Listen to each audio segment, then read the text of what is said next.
In the United States, we have this expression, save the best for last. So I tried to put together...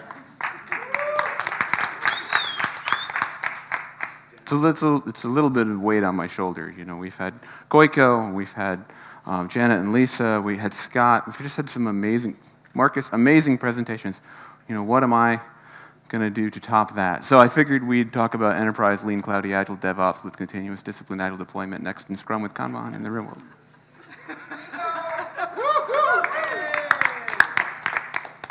Come on, Matt, you're kidding us. Yes, I am. So this talk's called The Great Game of Testing. But as I was putting this together, not only the first time, but also during this week as I put it together again with all the great things that we've learned this week, I was wondering what can I really add that we haven't talked about yet? I mentioned earlier, it's these amazing presentations. And what have I got to add? I'm mostly known for my writing and maybe the Miyagi-Do thing a little bit. I'm not this dynamic speaker that's going to wow you. Well, I thought one thing we haven't talked about yet is my kids.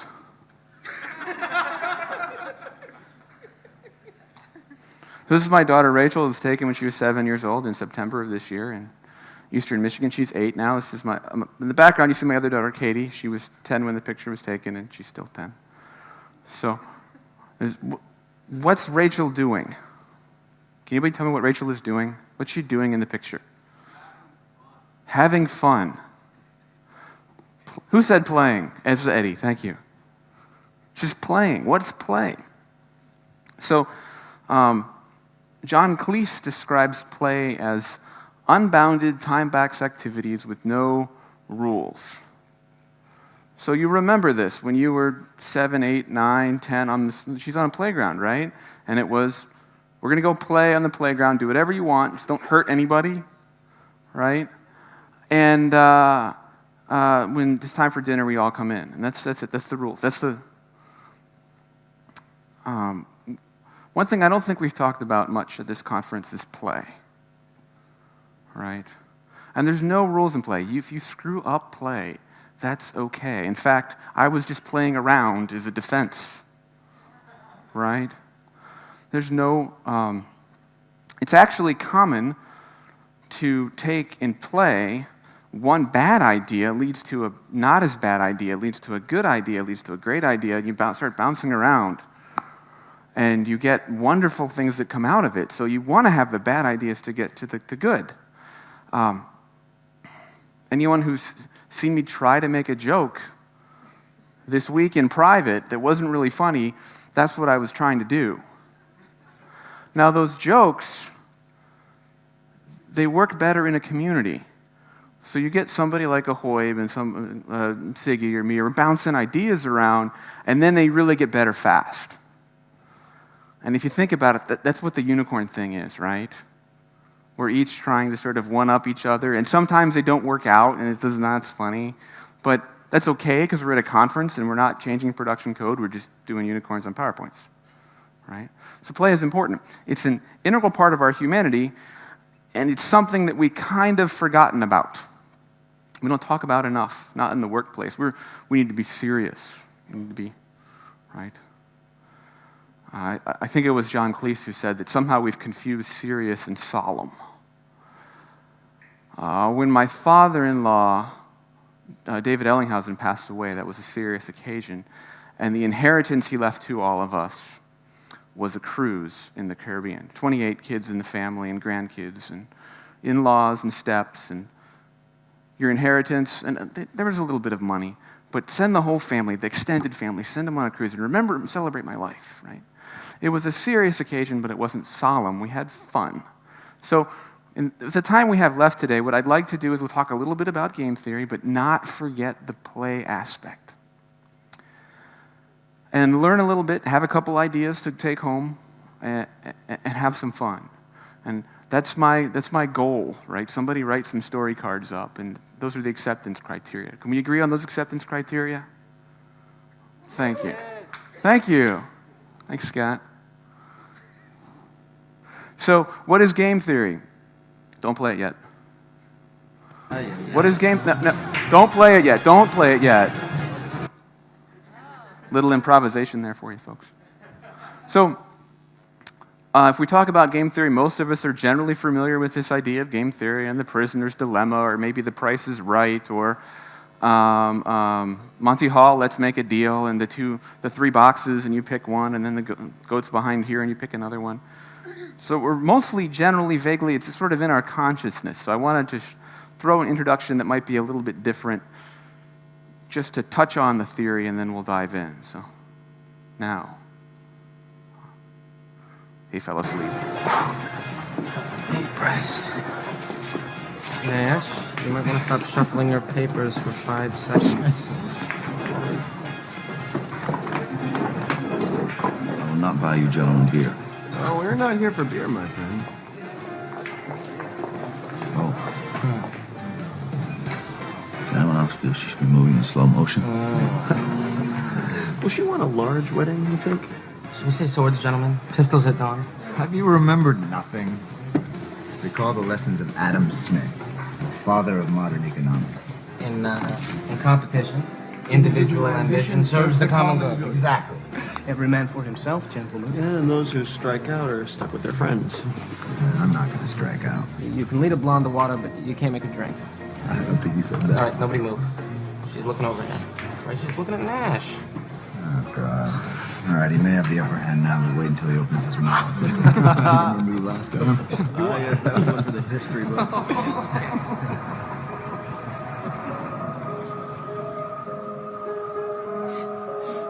Adam Smith needs revision. What are you talking about? If we all go for the blonde,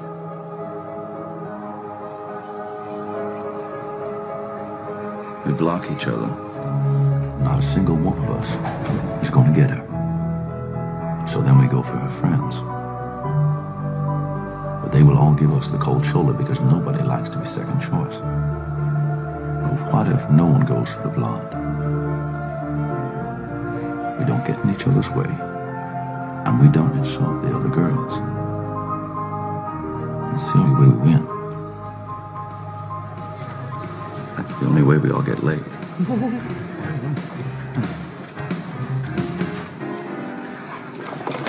Adam Smith said, the best result comes from everyone in the group doing what's best for himself, right? That's what he said, that's right? Incomplete.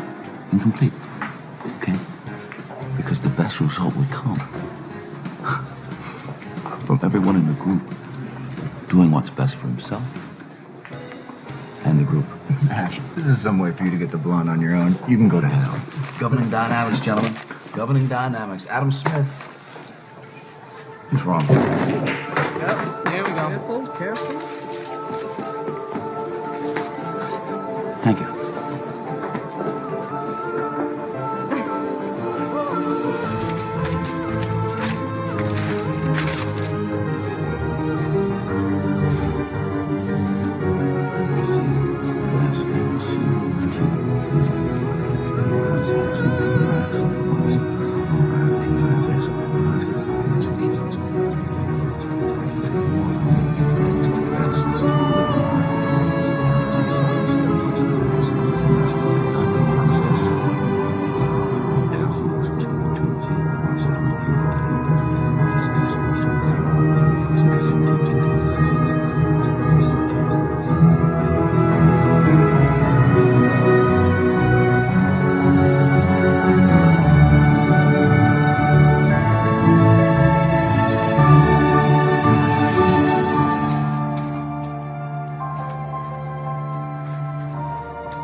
You do realize this flies in the face of 150 years of economic theory. Yes, I do, sir.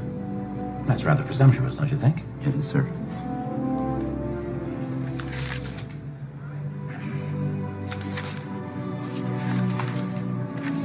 Well, Mr. Nash, with a breakthrough of this magnitude, I'm confident you will get any placement you like. Okay. So a couple of things. First of all, you'll notice I talked about play being unbounded, happen anywhere. It's a key to creativity. Where does he get the idea for general dynamics? Wins him a Nobel Prize, $2 million, gets him in the movie. Where does he get the idea? In a bar, right?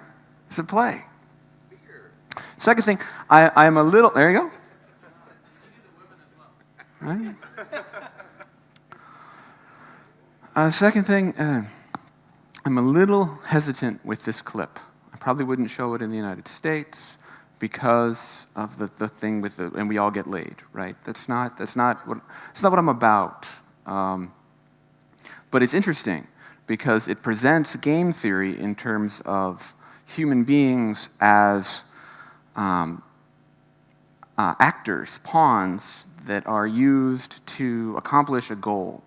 You map your goal, and then you draw a directed graph to the goal, and you say, for 52 combinations, this is more successful, and in 48 combinations, it's less successful. Therefore, the 52 is the way to go. In fact, it pushes you in the direction of thinking of human beings as pawns. I think that's dangerous. I think that's like dynamite. It can be very helpful. You can also hurt yourself very badly. And be very careful with that. So I want a couple exercises to sort of counterbalance that idea. So I need 4 volunteers. And I'll give you money. In the back, Hoib, Stefan, and I've also forgotten your name. So, is it Peter? Come on up. So we're going to form a game. We're going to have 2 pairs. I'm not with you. 2 pairs. All right, turn and cheat. So you want to face the crowd, but also face each other a little bit. Here's how the game works. Who's player 1 on each team? Who's player 1? All right, I'm going to give you €2. I'm going to give you €2. Now here's how it works. If you give your €2 to the other player, I'm going to give that other player 8 more on top of the 2 they already have, and you will have nothing. So you get to decide, do you want to give them the euros or not? That's the game. It's one decision point. Do you want to give them the euros or not? That's it. What are we going to do?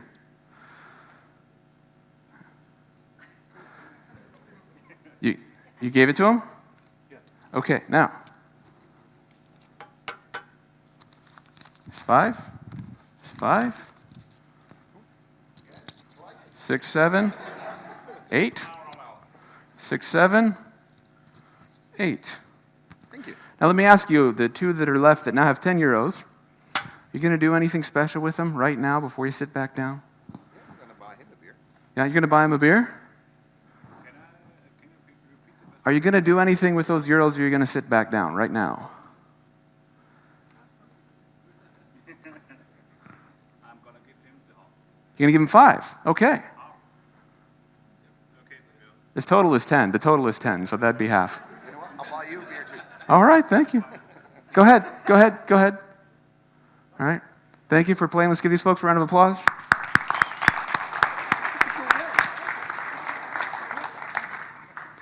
So, John Nash wins the Nobel Prize for inventing game theory, shares the prize. But there's another professor that comes along named Vernon Smith. I need to go next. Did we break it?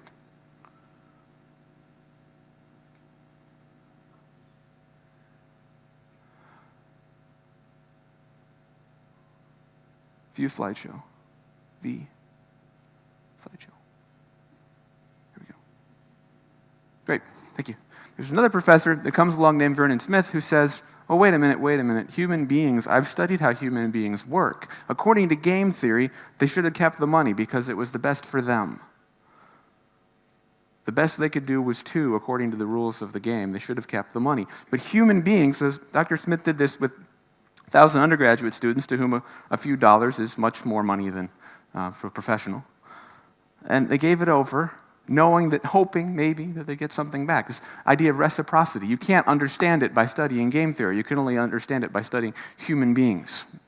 We are the cooperative species. There are many cooperative species, but humans are particularly cooperative, that changes the rules of the game if we envision a world where we can expand the pie instead of splitting it up. This is very, very important about how we do thinking. Contract negotiation, this idea we had in the 1990s was I'm going to get mine and you're going to get yours, and we're going to clearly define what we each get. Cooperation and collaboration is let's work together to create something better than either of us could have imagined. And I know you've probably all heard that before, but if we're going to talk about game theory, we have to talk about reciprocity. Otherwise, you end up with this very cold, hard, mathematical, selfish view of the universe where I don't get a beer, thank you, Hoyb, and the other player doesn't get half, right? So, I've talked about games for a minute. If we were to, now knowing the things that we've just learned, try to put on our hat and figure out what the game of testing is, what would that be? I submit to you it's simply this. You have this many test ideas. If you're any good as a tester, you have way more test ideas than you could possibly deal with. You have this combinatorial explosion. You have all transitions, all input combinations over all aspects of time, over all states of the system, right? Infinite number of test ideas. And you have this much time. And we argue and we fight, and sometimes we have that much time. Right? So we've got to figure out what to do first to tell us the most about the software under test in the least possible amount of time. And then that'll tell us the information to help us figure out what to do next.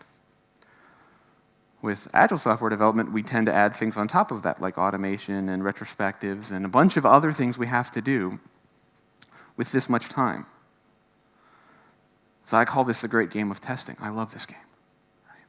This is a passion of my life. This is, I think Scott said it earlier, I may have certain strengths and certain weaknesses, but I'm pretty good at this, right? Now, with traditional software testing, 5-10 years ago, we put a great deal of emphasis on this aspect, the test ideas aspect.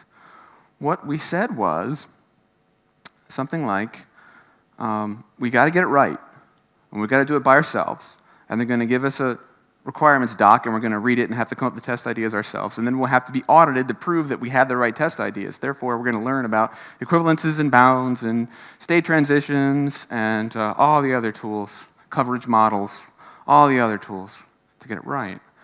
And I've been pondering this for a while. I've been talking to people all week. In Agile, we radically de-emphasize those things. I think maybe a little too much, but they're de-emphasized. And instead, if we get the whole team in the room and we just talk about it, the developer understands what the risks are. The business owner understands what would happen if it failed and what's important to succeed. We get the whole team there and we probably figure it out. And I see a little bit of that. So I see the game changing a little bit. There's another aspect to this. If I go into an organization and I want to do some consulting and I say I have a magic wand, right? We need to have a magic wand. And I wave my magic wand, and when I wave it, I get free testing. It's free. Right? I was a lead editor for How to Reduce the Cost of Software Testing. I have a copy to give away. But what if I could just make it free? It's done. As soon as you want it, you have instant test results, instant bugs filed in your bug tracker system or written down or communicated, just injected into the brain of the developers, right? How much money would I save on that project? What percentage increase in throughput would we accomplish? Anybody have a guess? I don't have any more money. But somebody have a guess? 30%? 0. One day, right? It's not probably a whole lot because if it's a traditional, if it's a very ineffective, very chaotic team, might be a little. But the reality is that we know all the testing results, but now we have to go fix all the bugs and make a new build. And then we wave the wand again and then fix a few less bugs and keep waving them, right? So probably some modest increase, maybe. Depending on how fast and good you are at finding bugs already. I think Scott's one day. So you could be really good at the game of testing, but not be great at the game of development. So the more I look into this, the more I say, I don't want to sub-optimize. I don't want to do one thing well, but yet we still can't deliver software. There's a name for that. It's bad, right? So, we model software development as a game.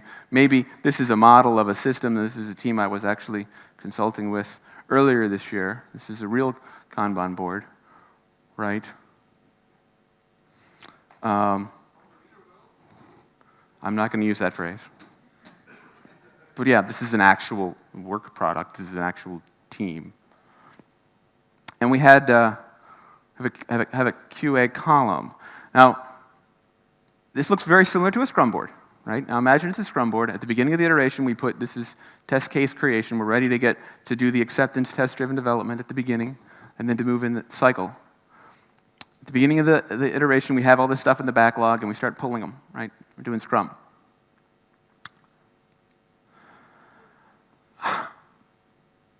What happens 10-day iteration? Day 8. All the stories have flown across, and all of a sudden they get dumped into QA. Has anyone ever experienced this? Yeah. It's a natural consequence of the Scrum process as typically implemented in most of the companies that I collaborate with. It usually happens at some point. That's how we set up the game, right? Nobody's at fault. When you say, these are the rules to how you play baseball, and then people play it, and you get the outcome. I mentioned I don't want to, human beings can surprise you. The reciprocity thing is a surprise. But it's not a huge surprise when we get that kind of an outcome. So in that situation, what I've seen to change it, let's talk about how that works. A couple of things. I want to talk about this test case creation for a moment. Is Henrik Anderson's gone, right? But he asked a very valid question earlier in the week at Lisa and Janet's keynote, which is based on some work done in the context-driven community prior to that. So I want to explain some of the history there.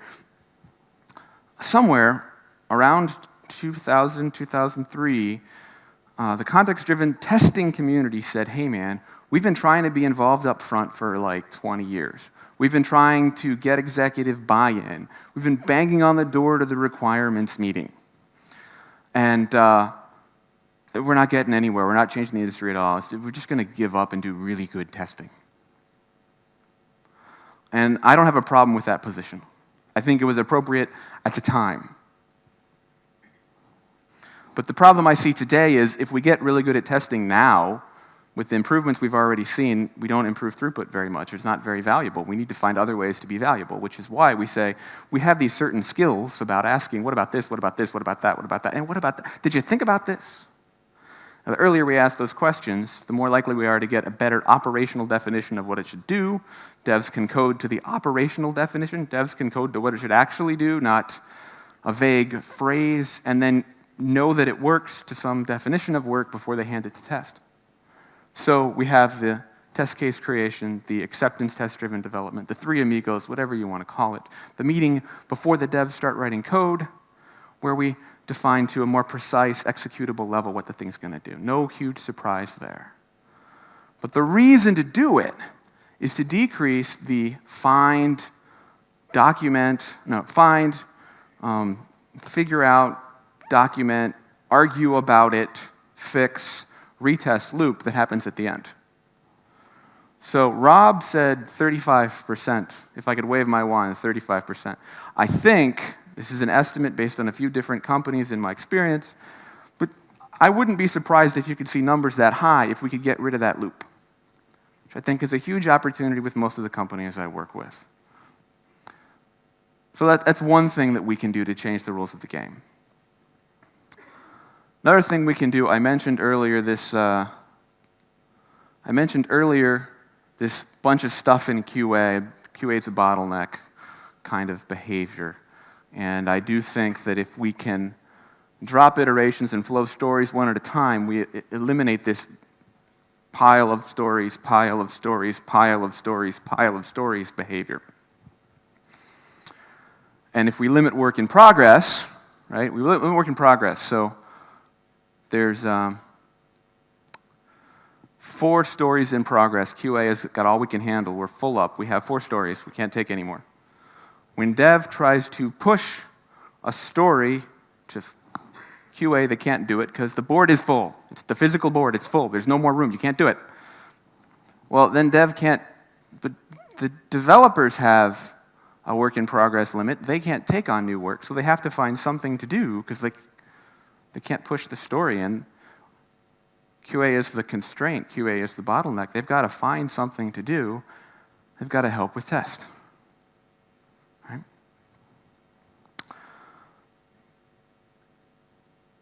Now, when devs help with tests, there's 3 things that happen. First, they hate it.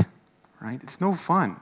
I don't associate with that. I used to be a programmer. I love to test, but they tend to not enjoy it. They tend to not do the best. The story goes through why did it always take you guys so long? It was pretty easy to exploratory test it, then there's going to be bugs in production.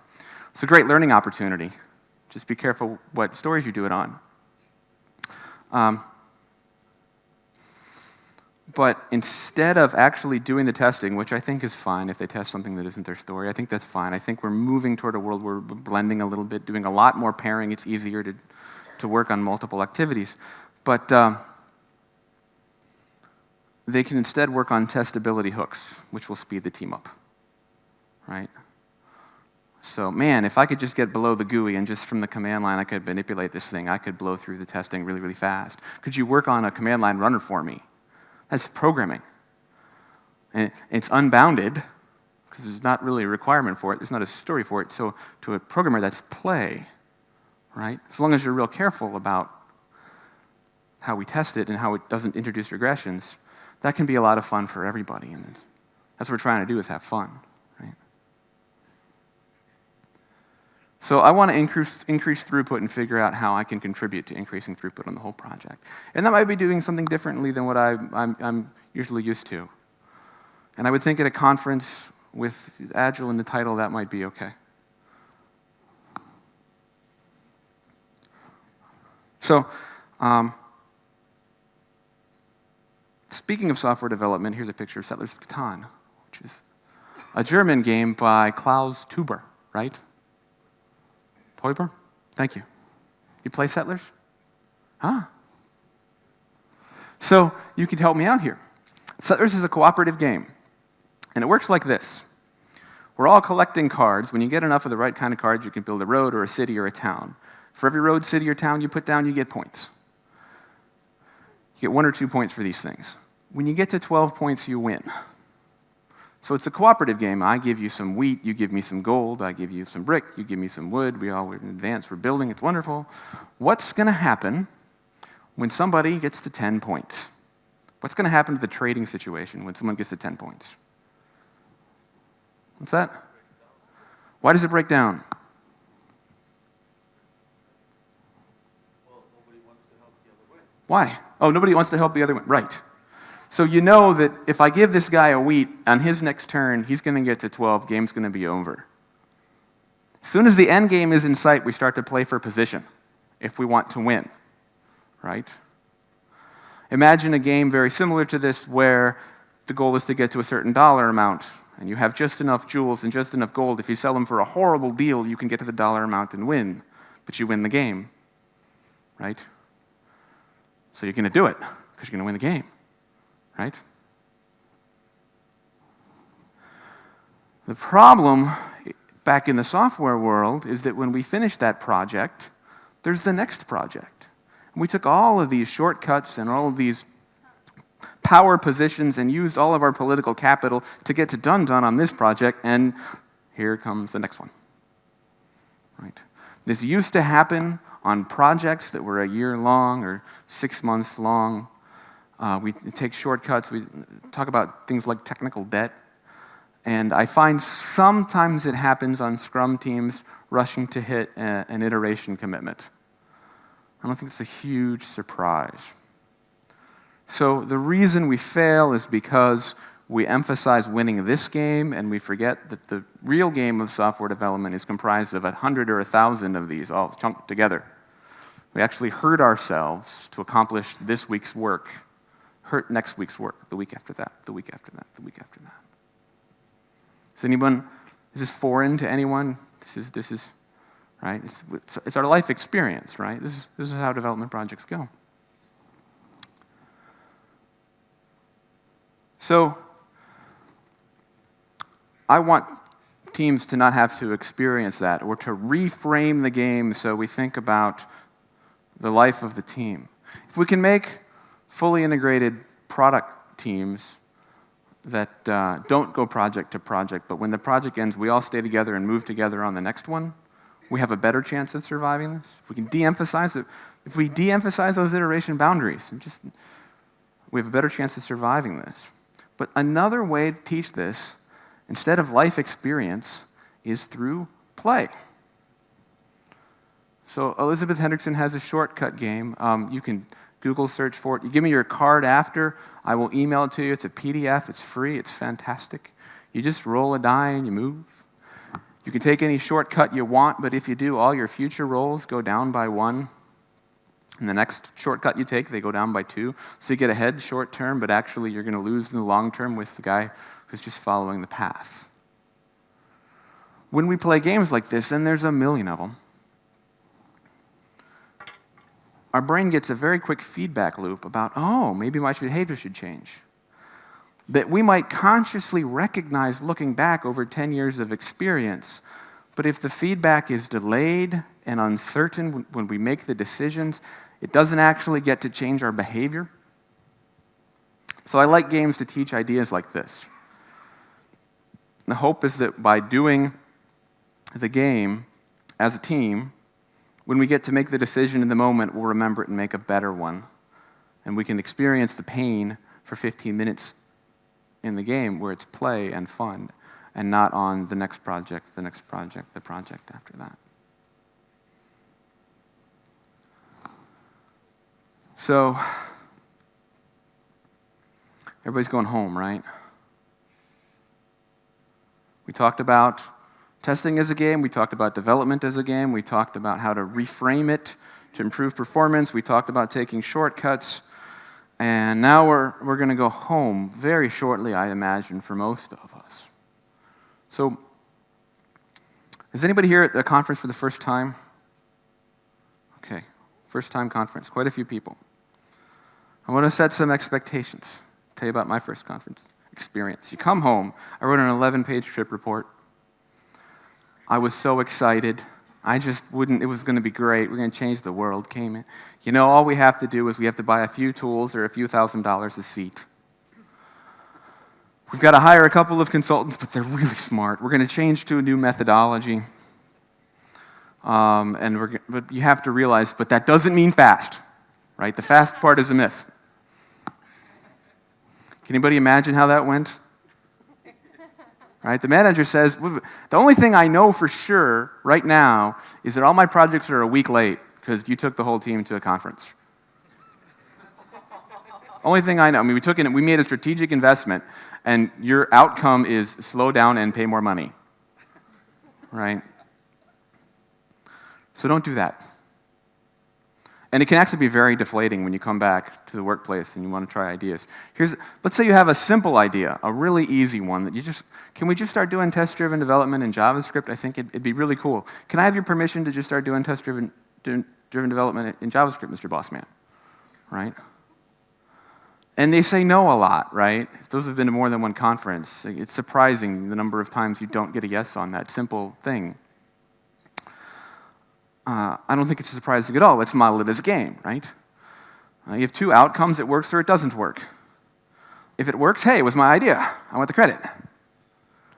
If it doesn't work, well, Mr. Bossman approved it. Does the boss win in either of those outcomes? No, right? So I'm going to give a real simple idea that I hope is helpful for you to use to try to actually change outcomes in the workplace. Because if outcomes change in the workplace, in 6 or 9 months when you want to go to conference again and you make your argument, you'll be able to say, great experience, positive team building, and changed outcomes. And that's a very different argument than, hey, can I go to conference again? It's on my development goals to go to conference. So I suggest one piece of paper with 3 ideas. 3 ideas that you personally can implement yourself. that you don't need anyone's permission to do, that you have the capability to do. Maybe you need someone's permission, but you could do it. Nothing is physically stopping you, right? Well, I want to do more exploratory testing here, or I want to go have a cup of coffee with the developer, or whether it's something much more technical that you learned this week or a technique that you learned. 3 ideas. And then maybe a 4th one that requires somebody's cooperation. Someone from your tribe that you can get on board. Continuous integration, right? I'm going to need some help from a dev to set that up, but I think it would be good. Make your 1-page report, send to boss the 1-page report, and then you just go ahead and do the first 3 things. You don't ask for permission. You go ahead and do them. If they don't work, you say, I was playing. If they do work, once you've had some success, you start. And the reason that project was a success was, I think Pete said that in his talk, you guys are CMMI 4. Oh, really? Okay, well, let me tell you why that project was a success. Was these 3 new things I learned at conference. And can I try this 4th thing? You don't want to do that in a meeting. You want to do that in private with the guy who's going to help you. You figure it out, you come to an agreement, and you either just do it, or in the meeting, you have the discussion, but you already know what you're going to do, right?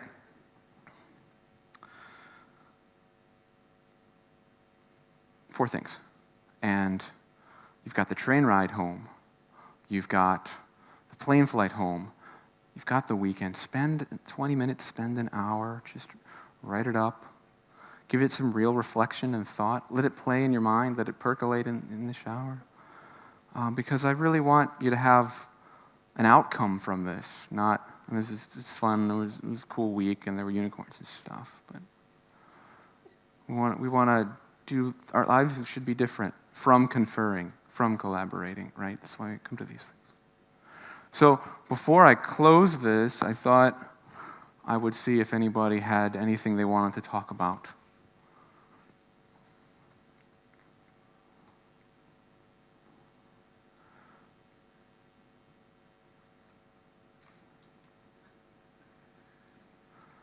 How much time have I got? Who's got a timer? Okay, so. We paid for the whole day. All right. I've got a book to give away too, right? So. Yes, Lisa. So your themes. Oh, you want to. Your themes.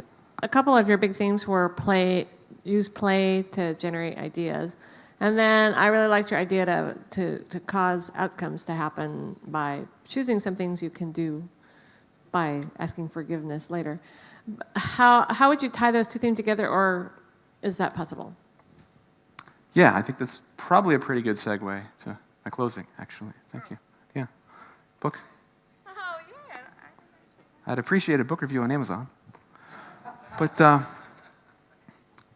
so we got time? All right, so a magician wants to go on a cruise, but he can't afford the cruise. So he goes to the travel agency, and they take him to the environment of the cruise, and they say, can I do my act on the ship? He's like, sure. We do that all the time. In fact, we've got a ship with a very small theater where we rotate people through every night, a different group, 7 nights. You could do your act 7 times. Sure. So he goes on the cruise. First night's a wonderful success. Everybody loves it. He's having a great time. Second night, well, the captain comes back every night, and the captain has his parrot on her shoulder. So the parrot starts to figure out the act. The parrot starts to say out loud, it's in his hat, it's up his sleeve, his assistant has it, right?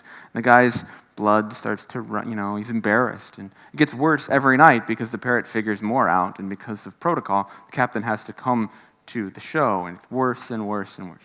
The 6th night, there's a horrible storm, and the ship goes down, all hands aboard. The magician wakes up, and he is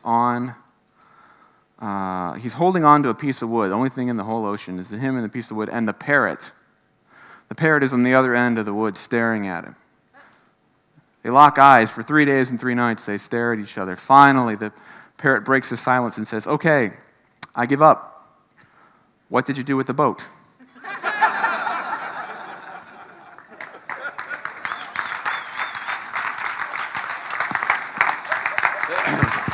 Thank you very much. That's not actually how I was going to connect play to software development. But you said I had time. But seriously, today I promised. What was the acceptance criteria? We're going to have fun. We're going to learn a little bit and have a few ideas. So write your report. When you write your report, you want to suggest play games more, like play the shortcut game. Give me your card. I'll email it to you. Try it at home with your family or by yourself. If it's fun, try it at work. See if you can research other Agile games that we can play. Look into what happens. Could we improve the quality of the code before it gets to test? Can I help with that? And are we doing things to create hard deadlines which human beings play to end game at the hard deadline, which causes to actually slow down going forward? Can I do anything to change that? So those are a couple ideas that might go in your report that you might deliver. And that's what I have. Thank you very much for sticking around with me, and God bless you.